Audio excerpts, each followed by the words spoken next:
I'm planning on making this video, but I've been seeing a lot more stuff around it online. So let's cover the Rafinha situation right now. Now, to sum this all up, basically, ever since he made those comments to, I think it was Romario about Argentina and wanting to beat them and going into it with all this energy and all this, whatever controversy you could argue it got into a little bit, and then they lost.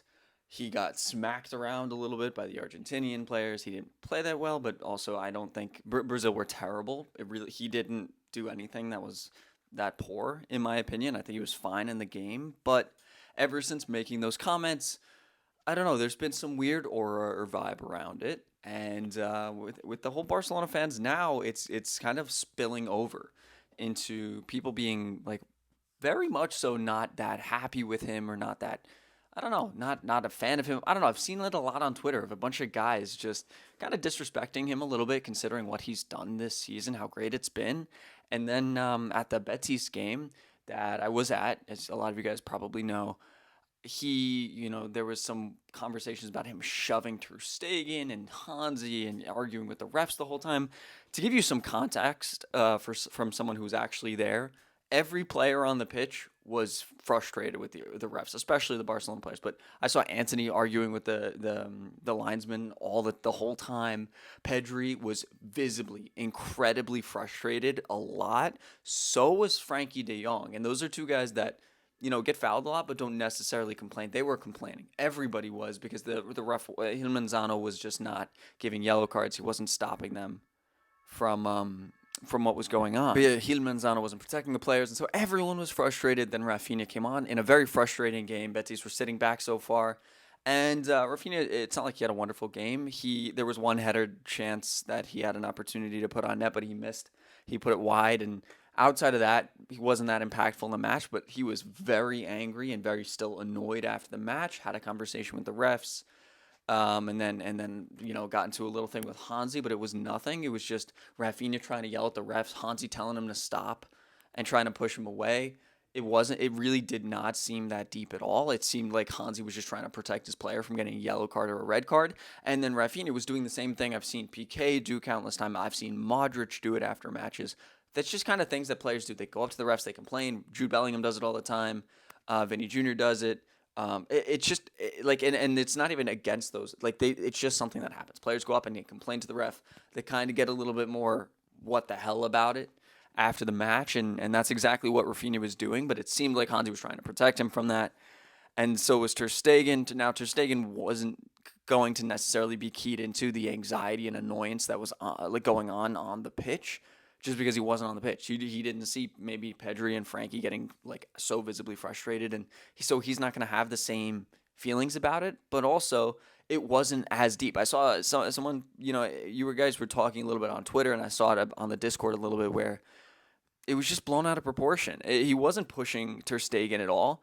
It was just like, I'm trying to look at the ref. You're blocking me, just moving him out of the way. It really wasn't bad at all. And now because so many Barca fans it feels just on Twitter like there's some plastic fans just dropping Rafinha support already. It's just non-existent, which makes no sense. We were there. The vibe in the stadium around Rafinha was so cool. When the second he started getting up, they started cheering his name. When he started warming up and running around, we were all going Rafinha, right? Like we were cheering for him because we wanted to see him. He's been great this season, and that local support is so cool to see. Even though there's some other issues with the stadium that I'm thinking about making a video with, and the way it's been in Barcelona, but that's besides the point. Rafinha is kind of getting disrespected here and thrown to the wolves, all for what? You know what I mean? Being frustrated a couple games in a row and then not necessarily playing incredibly well, but not playing poorly, and then everyone's trying. It just shows to me that a lot of fans online are kind of just superficial. They don't necessarily watch the football, or they're just not Barcelona fans. It just feels like people posting this stuff aren't real Barcelona fans. People are really quick to judge and to criticize. I've been that way a little bit on some of my videos in the past, but it really feels ridiculous with this Rafinha stuff, and I don't really understand it.